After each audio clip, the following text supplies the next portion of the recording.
Ustenko, an economic advisor to President Zelensky, has told Nick there must be an immediate oil embargo on Russia in order to stop the war. You guys are sending in Europe, you continue to send $1 billion US dollars for Russian oil daily. And then you're just wondering why the war has not stopped yet. So just please stop it immediately. A serving Metropolitan Police officer has been charged with sexually assaulting a colleague. The officer was on duty at the time of the allegation. LBC's James Goodison has the details. PC Joseph Demir is accused of sexual assault while he was a student officer at Hendon Training School. The offence is alleged to have occurred in March 2020 and was reported in July of that year. Mr Demir, who's an officer in North West London, has been placed on restrictive duties. He's due to appear at Willesden Magistrates Court tomorrow. The official list of COVID-19 symptoms in the UK has been expanded to include new signs of illness. They include sore throat, fatigue, an aching body or feeling sick. The change comes just days after free universal testing for COVID ended in England. Some scientists have long called for the symptoms list to be widened. New research has found 3 out of 4 workers are considering a new job because of the cost of living crisis. A jobs website says its study indicated that pay was now the main driver for people thinking of finding another role. And the price of a first-class stamp has now increased by 10p to 95 pence. Royal Mail says while there's been a decline in the number of letters being sent, the number of addresses it has to deliver to has grown. Second-class stamps are now 68p, a rise of 2 pence.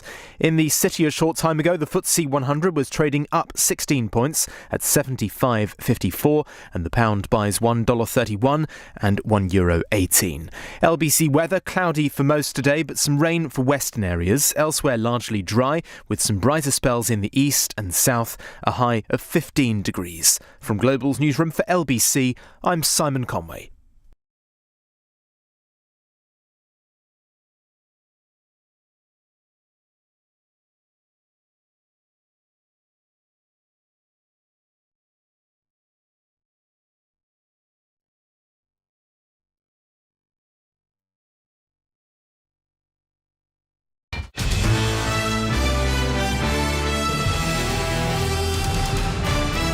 This is LBC from Global, leading Britain's conversation with Nick Ferrari at breakfast.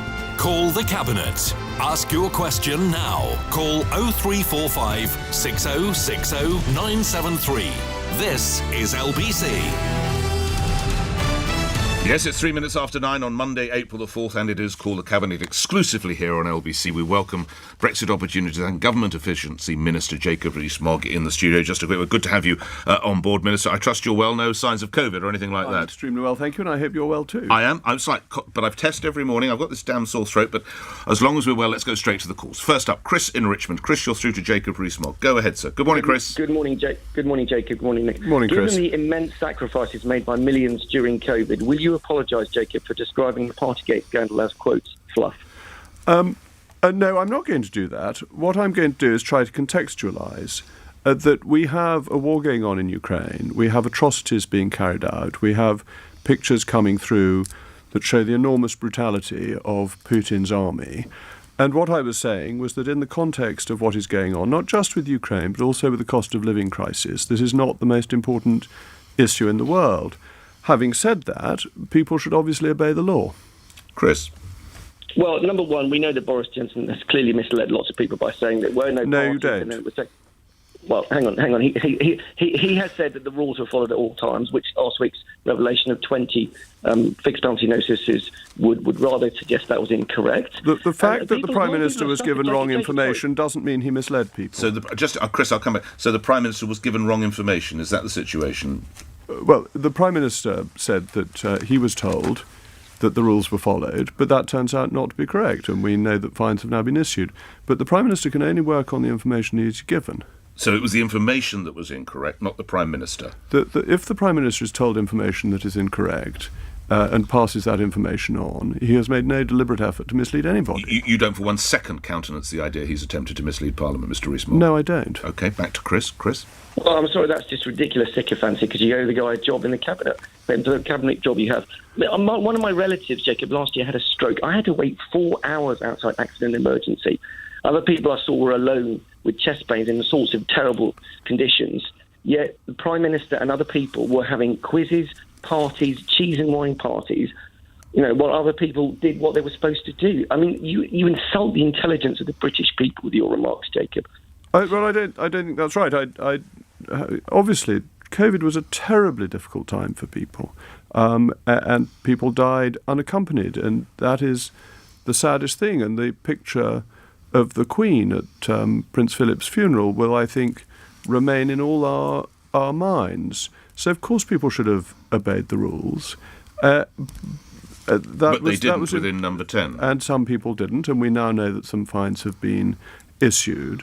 But I would reiterate that is not as significant as what is going on in Ukraine and the cost of living crisis. But for someone such as Chris, respectfully, Mr. Rees-Mogg, and for some of my listeners who bade farewell to their loved ones as they got in ambulances, never to see them again, who went to hospital wards and were not permitted on there due to COVID, to hear that at that very time there were parties going on within They are understandably cross about this. It's a visceral feeling. They are understandably cross about this. Which they don't see, Mr. Rees-Mogg, as, quotes, fluff or, quotes, fundamentally trivial. But I think we have to think about, in the inquiry, whether this level of rule was right. We need to get to what was the fundamental issue. But that doesn't help someone saying goodbye to Grandad. I agree with that. But what we should learn from this is not in relation to parties, but was it ever right to say that you weren't allowed to be with people as they were dying? And I think it's so important that the inquiry that is going to take place looks into whether the restrictions were proportionate, because actually I think that you remember the picture from a funeral where an official came along and said that I think it was a son shouldn't be near. The son was taken from his mum. Yes. This was not something that should ever have happened, in my view.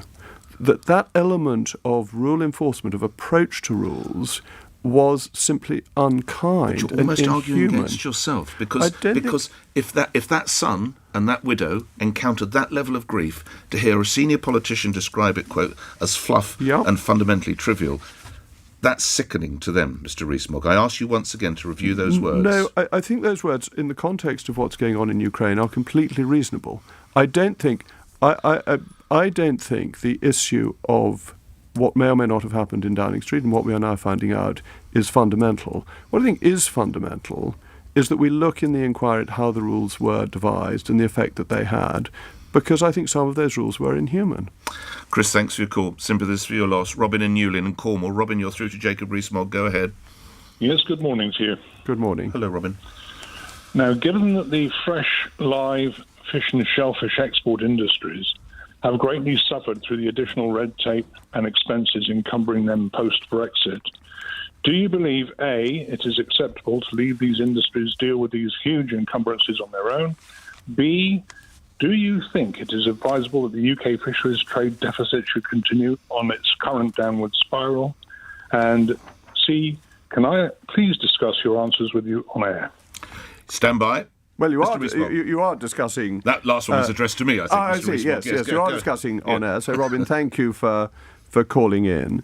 The issue here is, of course, that the rules that the EU applies on the UK are not under our control. So they have a freedom to apply rules to us, and we do to them.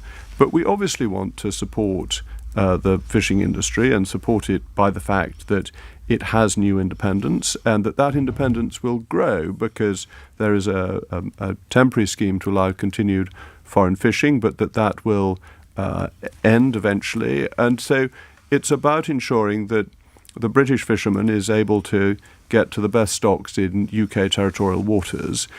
And ultimately, if the EU or member states of the EU want to import these goods, they will need to make it reasonable to do so. And they have made some ameliorations to their rules since we finally left, because they actually want to buy these goods. And so it becomes market forces that determine what the level of regulation becomes.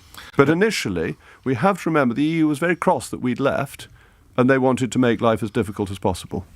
Robin, how long have you been in the fishing industry, sir? I've been in the fishing industry 50 years. Can I ask you, since Brexit, has it got better? Has it got worse? Was it roughly where it was before, and why? Well, basically, I disagree with Jacob's summary of that, because basically EU regulations and laws have been in place for over 2 decades, which includes any third country, which we have now become since we've left the EU. These rules and regulations are to guarantee food security and food standards. The standards that they hold are still the same as before Brexit. The standards that we hold now have had to change because basically, A, we have polluted waters, which the government voted to continue putting raw sewage into our inland seas and estuaries. This has grossly affected the water quality. We now have 90% of British waters are classified B, not A, which means they have to be depurated before they can be sent abroad, and it causes immense problems on paperwork. Will you accept as someone a lifetime in the industry? He's saying it's not as good as it was. Brexit has made it worse. Jacob Rees-Mogg, why is he wrong and you're right? No, what I am saying, what I'm going to say, is that the EU regulations have always been a form of protectionism, that the UK industry is not fundamentally less safe than it was before we left the European Union. The water quality is designated on the same basis as it was before we left the European Union. Actually, the Environment Act tightened up the rules on what water companies could do. So they've got stricter rather than laxer since we left the European Union. But the EU uses non-tariff barriers as a means of protecting domestic markets, and that's what it's always done. That was one of the problems with the EU, because it forces prices up for consumers. So finally, you're saying the British fishing industry is healthier as a result of Brexit than it was a number of years ago, Mr. Rees-Mogg? What I'm saying is that the standards applied in food production in this country have not deteriorated since we left the European Union. But is the fishing industry healthier? And water quality is actually improving, and those regulations were tightened in the Environment Act. But I absolutely accept Robin's point that the EU is applying non-tariff barriers to make life difficult for British fishermen, but that is because of the doctrine of the European Union. It is not because of the doctrine of the UK government. So it is tougher to be a fisherman or fisherwoman as a result of the EU's activities? Hold on, it depends entirely on the circumstances and which market you're dealing with, because some of our own waters we now have more access to. Right. But there are some barriers, non-tariff barriers to trade that the EU has imposed. Robin, safe fishing, thank you. Brenda's in St Ives. Brenda, you're on the radio. Good morning, Brenda. Good morning, Jacob. Good morning, Brenda. Hello. Good morning. We were told if we exited the EU, we would have lower energy prices, cut in VAT and cheaper food. You lied to us, and in the times that we're in, why hasn't this happened? Well, what we said was that it would be possible to change VAT on energy, and actually, in the budget, the Chancellor cut VAT on means of saving energy, so insulation and so on, which was something we could not do within the EU. What I argued about food is that we have tariffs on food coming from food, clothing and footwear. Yeah, that's right. That's food, absolutely right. Clothing absolutely and right. footwear. Because we have tariffs on food, clothing and footwear. Food price inflation up 4.3% last month. Go on, Mr. Rees-Mogg. Yes. But that's not cheaper. These are two different things. That one is the costs that we impose on countries we import from. And with the trade deals that we are doing, and particularly important with Australia and New Zealand, we are taking tariffs off food, footwear and clothing. And the more free trade deals we do, the more tariffs will be removed. And more importantly, actually, because they have a big cost in terms of the flexibility of markets, the more non-tariff barriers will be removed. But there is a global inflation in food prices which has nothing to do with Brexit. So the fact that the wheat price has gone up because partly the invasion of Ukraine by Putin's forces is not something that I was speculating on in the run-up to Brexit. I was talking about the costs we impose as a nation, and these are tariff and non-tariff barriers which are being removed as we make more free trade deals, and that is fundamentally important, and that, in a cost of living crisis, becomes even more important because it helps ameliorate the cost of living crisis that we are suffering from. I'll come back to you in a moment, Brenda. You referenced the spring statement a moment ago. Many people are saying more help should have been provided. VAT should be cut on energies. The Green Levy needs to be reviewed. Jacob Rees-Mogg? Well, look, these are obviously matters for the Chancellor. But you'll have a view. But I'll tell there is one thing you have to bear in mind, that if you want to control the cost of living crisis, you have to keep government expenditure under control. We know from the 60s and 70s that if you think spending your way out of inflation is the answer, it's simply wrong. It makes the inflation worse. So the Chancellor faces the difficult balancing act of ensuring that the public finances are kept in order, whilst also helping people as much as possible. But anyone who says to you, the way to help people is by increasing government spending, is wrong and would lead to higher inflation, because inflation is partly the question of too much money supplying too few goods. Giving people that £20 a week temporary uplift that was taken away last year, that could be a lifesaver, Mr. Rees-Mogg. What the government has done instead, as you know, is reduced the taper rate on universal credit and increased the living wage so that people in work but many are of these getting folk a higher income. are not in work, Mr. Rees-Mogg. Well, we have the highest level of payroll employment that we've ever had. Unemployment is back down to levels pre-pandemic. But if I'm not in work... So, well, the whole strategy is to ensure that people get out of poverty through getting into work, and therefore having schemes... Maybe I've got emotional health issues. I can't work. Having schemes to help people... Well, then that's a different set of benefits. They're disability benefits. Why can't I have the 20 quid back? And personal independence payments that are available. But people on universal credit, we want to try and help get into work, because then they are better off. The route out of poverty is getting people into work. That is fundamental. Those who can. But there's different set of benefits for people with disabilities. And we spend more on disability benefits proportionately than almost any other country in the world, and rightly so. Brenda, I'm sorry, do you want to come back to Mr. Rees-Mogg? Yes, I do. You cut VAT on solar panels. How is that going to help the ordinary struggling person who can't afford to pay their bills? You are so patronising, Mr. Rees-Mogg, and I find it absolutely outrageous that people are going to suffer from hypothermia, they're going to die, they can't eat and they can't heat their homes. So how is that helping the ordinary struggling person? And I also have to put you, Mr. Rees-Mogg, you're part of a government that's put up taxes to the highest level since the late 1940s, which, knowing you and have read about you, I wouldn't think sticks well with you and your background. Well, the next highest level is under Margaret Thatcher. And you would ask why, and the question is, how do you maintain the public finances? It is fundamentally important to maintain the public finances. Now, £400 billion plus was spent on dealing with COVID and keeping businesses open. And this was the right thing to do, because the inflation that we have currently got would have been much worse if businesses had closed during the pandemic. You're seeing this, actually, with British Airways today. It's very interesting. Why are the prices of European flights up until Easter Monday so high? It's because of a shortage of supply. Why is that? Because people left the industry during the pandemic.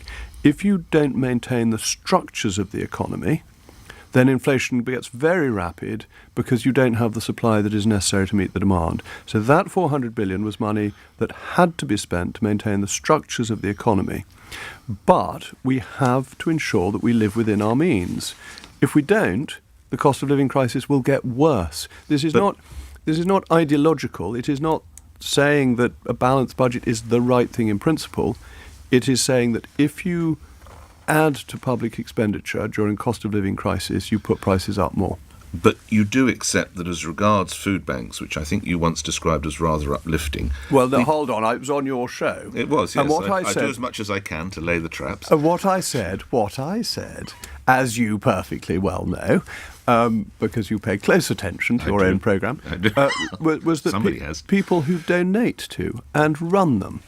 I was talking about them. I wasn't talking about the need for them, as anyone who listened knew, and the odd socialist tried to pretend that I'd said something different. But you are aware people are choosing their food at food banks that does not need heating because they cannot afford the gas to warm the food. I'm not beginning to say that the cost of living crisis isn't affecting people seriously. But don't we need to review the budget, the spring statement? I think what we actually need is to make the economy more efficient. We need the supply side reforms that take obstacles out of this country. We need to be thinking about extracting every last cubic inch of gas from the North Sea, because we want security of supply. But 2050 is a long time off. We're not trying to become net zero tomorrow, and we are going to need fossil fuels in the interim, and we should use ours that we have got available. And these are supply-side reforms. These are regulatory reforms that allow things to happen and to happen quickly. And are you in favour of going nuclear and looking at wind as well? I'm very much in favour of going nuclear. I'm very interested by the modular nuclear reactors. I mean, as I understand it, in very simple terms, it's like taking the nuclear reactor you have in a submarine and allowing that to power a town. I think this approach may be very cost-effective, and Rolls-Royce is doing very good work on this. Onshore, offshore? Well, offshore wind is providing an increasing part of our supply, and that is important. But you don't always know where the wind is going to blow. That is the problem. Whereas nuclear provides base load. And fracking, lastly, before we move on? Are you a fan of fracking? Well, I understand there's being a review of it. I think I read this in the paper at the weekend. I was very impressed by the report in 2012 by the Royal Society and the Royal Geographic Society that pointed out that the seismic effect from fracking was equivalent to, if not slightly less than, a rockfall in a disused coal mine. So I think one needs proportionality about the seismic issues. But if we're sitting on tons of gas, that seems quite an interesting opportunity. Kevin's in Wimbledon. Your question to Jacob Rees-Mogg. Kevin, go ahead. Good morning. Morning, Jacob. Morning, Kevin. My question is, in terms of the Brexit priorities, what are the top 3 Brexit priorities you're currently working on, and how do you foresee and propose that they will improve my life? Okay. Well, the 2 things that I'm doing most directly are a procurement bill and a retained EU law bill. The procurement bill, to give you an example, will reduce the number of times somebody wishing to supply the government has to put in their basic details from 70 times to 1 time. Now, this becomes a big saving for business. It makes it easier for small and medium-sized enterprises to get involved, who are, of course, the beating heart of our economy. The retained EU law bill is a proposed bill that will make it easier to reform and remove EU legislation that makes us less efficient. So those are 2 big things that I will be dealing with in the coming months. But there are lots of things we've done already. So the announcement on Solvency II for insurers potentially brings tens of billions of pounds into the economy by freeing up the rules on insurance, which were never suitable for the UK economy, never fully imposed in Germany, as it happens, just incidentally, and free up money to go into potentially more interesting investments, more venture capital, more help again for small businesses.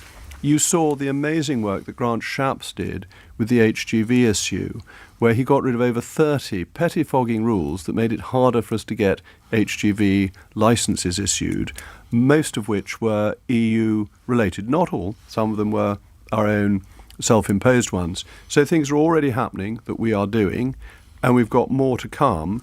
And it's all about making this economy more efficient and more competitive, and that will help deal with the cost of living crisis. All right, let's come to some of the text, tweets and emails.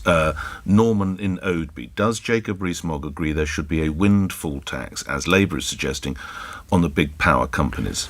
No, I don't. Why not, sir? Why not? Bear in mind that 2 years ago, during the low point of economic demand during COVID, the oil price was actually below 0. And you need oil companies that will invest for the long term, because if we're going to have... But they don't know what to do with the profits. Well, You have Bernard Looney of BP saying, we don't know what to do with the money. Well, can I suggest, on this instance, the government knows what to do, because it would save all of our listeners and your constituents between £600 and £700 each on their power bills. Well, bear in mind, the oil companies already pay tens of billions of pounds in tax every year. But this is additional. Hold on. Go ahead. They pay this tax, which goes into general public expenditure. We want to get oil out of the North Sea. We want to get more gas out of the North Sea. If we're going to do this, they need money to invest. And the oil companies make very low profits at some points and high profits at others. There is a clear cycle. Now, if you say... They've got all their money they need to R&D now. This is unexpected. Hence, I don't need to tell you the meaning of a word. Windfall. This is money they never knew was coming. No, I don't think that's the right way of characterising it. I think this is just part of the economic cycle. And if the government takes away their profits, bear in mind they are very heavily taxed already, then they will invest on a basis where they don't get these profits in future, which will make the marginal new well less attractive. so they will pull out of the investment. Every investment So if we tax them, they won't look for non-fossil fuel. Is that what you're saying? No, they won't necessarily even look for the existing fossil fuels. So what do you want? Do you want to secure a long-term, I don't want people cheap unable to heat their homes. No, as I'm quite. Sure you do. So what's the best way to do that? Is to increase supply. And that is going to be a variety of supplies. But to increase supply, you need people who are going to invest in it. Who are the best people to invest in it? The people who actually know about it. And they will do that by investing the money that they have. They will also pay some of the money out to dividends which goes to pensioners across the country. Bear in mind, BP is owned to a significant extent by UK pension funds. So that's money that will be going to many of your listeners. Jane's in Haringey. Jane, you're on the radio. Good morning. Good morning. I have what should be a very, very simple question. What is a woman, and can a woman have a penis? Well, I think, as often, the Bible gives the best answer to this. Genesis 1:27, God made man in his own image, he made man and he made woman, he made both of them. I think God making us in his own image is quite good enough for me. And your second question, I think the answer is no. Jane? Quite frankly, I'm really mortified because Jacob Rees-Mogg represents everything that I loathe. But if the Labour Party, the Lib Dems and the Greens don't wake up, smell our fury and respect my sex, we're going to have a Tory government for the foreseeable future. I always vote. I cannot and I will not vote for any politician who expects me to suspend belief and does not respect my sex. Well, you're almost on the same page as Mr. Rees-Mogg then, Jane, because I know. We live in bizarre times, but, we're meant to believe 6 impossible things before breakfast at the moment. Mr. Rees-Mogg. Well, at least Jen didn't say we're meant to believe 6 impossible things before Brexit, because people often confuse breakfast and Brexit. Right. I've done it myself in speeches. I think the issue is, I think, a complex one, because there are issues of tolerance and there are issues of kindliness, and I think it's very important to allow people to make whatever choices in their life. You can accept someone can be born within the wrong body, for want of a better and people must be allowed to lead the lives they want. I don't want to tell them how to lead their lives, but I agree with Jane, there are some things that are perfectly obvious, and you can't contradict them. But when it comes to a swimmer who was born a man but wants to now compete as a woman, or a cyclist, I hate to say their own games, but is their own games the best way forward? I think I'm going to appeal to the Daily Telegraph, who had the best April Fool of anybody, who said that considering how poorly they'd done over the winter, the men's cricket team was going to be replaced by the women's cricket team, who've done rather better. And that might solve all of these problems when the English women's cricket team take on the New Zealanders at Lord's in May. Commiserations to the England women's team, who put up a fine fight against the Aussies, but they're pretty dominant, aren't they, Australian women at the moment in that sport? Well, and the Australian men. And the Australian men, for that matter. Yeah, you're right. Jane, thank you for your call. Elsa in Wandsworth, you're through to Jacob Rees-Mogg. Elsa, go ahead. Good morning. Yes, good morning. Good morning. So I have to give a very short description as to why I'm going to ask the following question. A few weeks ago, the government, Boris Johnson, I would say, stood in Parliament and said that there would be a scheme that would allow us, British people, to open our homes with the Homes for Ukraine scheme, which I, along with 140,000 people, supposedly signed up for. The process has been excruciating, for lack of a better word. I have found somebody to sponsor. It's a young woman who is currently in Western Ukraine. I found her through Facebook because there is no legal government way to match me with someone. So I have found her through Facebook.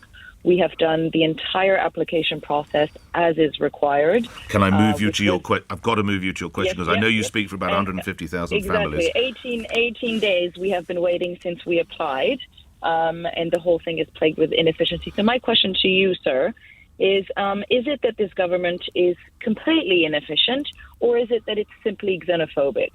Ooh. Jacob Rees-Mogg. No, neither of those. As I understand it, 25,000 visas have so far been issued. 1,500 Ukrainians have made it to the country, though. Yes. Shockingly low compared to some of our European neighbours. But as I say, 25,000 visas have been issued, and once the visas have been issued... Visas aren't required elsewhere.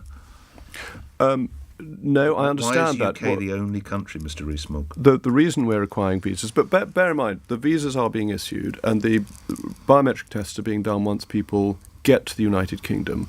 There are issues around security. There are concerns about people trafficking. Well, surely the French would have concerns, but they're happy to welcome people, the Italians, the Belgians, the Germans. We're not part of the Schengen system, so we are part of a different system. Once you're in the EU, you can travel quite freely within it, as you know, and therefore separate countries can't have their own security protections. So we are building in some protections to ensure the safety of the country, that we don't encourage or help or aid people trafficking, which I think is really important. And I'm sure you've read some of the stories horrific about that, and that's really worrying. So when you say the EU hasn't got controls, perhaps it might actually help people if they did. So that how would it help a woman stuck in Ukraine or wherever she you want to get people Germany over the border securely, and you want processes that help them move. And I'm sure you read that story about some man offering a lift to a woman, and then the woman got suspicious and the hotel authorities help her. That you need to protect people and you need to act swiftly, and sometimes the protection and the swiftness are in a competition with each other. But your government efficiency minister, I have to put it to you, this is anything but efficient. It is becoming more efficient. It's not efficient now, It's is it, becoming more efficient, and the numbers are increasing every day. The processing is being sped up. The process has been simplified. The biometric tests that were going to take place before people came. But it's not efficient currently, is it? Well, issuing 25,000 visas is a good start. There is more to be done. Of course there's more to be done. Have you been asked whether you're going to be taking any Ukrainian refugees? Every other politician seems to have been asked. I have. It is something that I think everyone in the country is considering, and I admire those greatly who have already worked out how they could do it, but I don't want to promise to do something that I haven't done. So you are still actively considering it? I'm considering it. OK, a couple of last questions. This one from Joyce in Kent. If Boris Johnson were to be fined over Partygate, should he quit? Well, I'm not going to answer hypothetical questions. But I'm not going to answer hypothetical questions. There's no way I can get into that. No, I'm not going to. Any other way. OK, no. Fine. We've talked a lot about economising. What are you doing to economise in the Rees-Mogg household? I'm not going to begin to pretend that my situation is a typical situation. I'm in a very fortunate situation. My concern on the cost of living crisis is much more for my constituents who are contacting me, who are finding life difficult, who are coming to see me in my constituency surgeries, who are finding life difficult, and what can be done to help the people. But what do you do when they say, Mr. Rees-Mogg, I'm having to get apples because I can't heat up the pasta, or whatever it might be? What can be done to help people? What can be done to help people to make sure they're claiming the right benefits that they're entitled to? It can be simple things like that. Try and help people in these very difficult circumstances. But I think I would look absurd if I said it was my own personal circumstances that were relevant to this. But you can say with a straight face there is help out there for people. You're confident that the government of which you are a prominent member is providing help where it is required. There is help, but it is difficult. It is very difficult. One of the things that's often discussed in these contexts is the price of milk. And You've seen the Daily Telegraph I today. represent a dairying constituency. And so let's talk about the farm gate price of milk. Because, whilst I've been an MP and a candidate before, the price of milk has varied between farm gate, 20p to 30p a litre. 20p they've been losing money and finding it very difficult, and dairy farms have been going out. 30p they've been making a small amount. Input costs have gone up. Fertiliser costs have gone up, feed prices have gone up. And the last figure I've seen, I'm so surprised by that I'm cautious even to say it, because it is now 54p at a farm gate price. Now, that is an extraordinary increase from where it's been. What's he or she getting from the supermarkets? That is what is being paid to the farmer. I see, I'm so up sorry. From the 20 to 30p My God. range. So that's virtually, almost 100%. Now, last October it was up to about 30p, which was the sort of higher end of the range that we've been working within for the last 10, 15 years. And it's now up at 54p. And that feeds through to supermarkets. So there is a real cost of living crisis that is coming from the farm gate all the way through. Governments can't control prices. We tried price and incomes policies in the 70s and they were absolute failure. What is needed? Obviously the Bank of England is responding, but that's difficult because monetary response is tightening monetary conditions is hard for people, and the government has to keep spending under control whilst trying to target help where it's most needed. But I think that issue with the price of milk that is being paid to the farmer, so the input price for all consumers, is really fundamental to understanding how serious this is. Lastly, I can't let you go. You talk about serious matters, Ukraine. You and I are having this conversation after now. We're having first-hand accounts from British and other Western journalists about people being having their hands tied and shot, women being raped, subjugation really, rape being used as subjugation, bodies being left as booby traps. Jacob Rees-Mogg, more sanctions, more direct action, military action? Well, look, this is sheer evil of a kind that we did not think we would see in our lifetimes, I think. The government has been increasing the sanctions, has been ratcheting things up. It has been supporting Ukraine with weaponry. This is clearly the right thing to do, and I think we are all full of admiration for the people of Ukraine, for the courage that they have shown and the determination, and the president, who, like Churchill, has given the lion's roar for a lion-hearted people. But they say, could we stop all of us, the whole of the West, buying Russian oil worth $1 billion a day? Absolutely. Would you agree we should switch off all need for Russian oil? This is why we need to go back to our earlier conversation, allowing the oil companies to invest so they get every last drop out of the North Sea. And lastly, a word towards your neighbouring a word of support to your neighbouring Conservative MP, David Warburton, who I'm sure you know well. His constituents, I think, borders yours. He's faced with a few issues at this time. Look, a few important questions.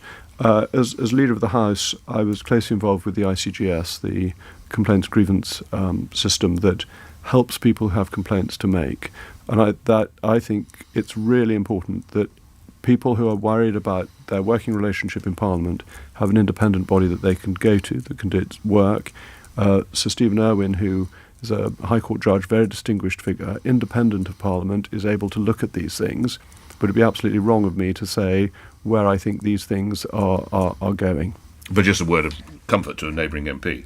I obviously feel sorry for somebody on a personal level, but it's really important that the inquiry is carried out and people feel safe working in Parliament. So there are always there's a need for personal sympathy, but there's also a need for a proper process to be followed. Jacob Rees-Mogg is Minister for State and Brexit Opportunities and Government Efficiency, appearing here exclusively on Call the Cabinet on LBC, where the news is next.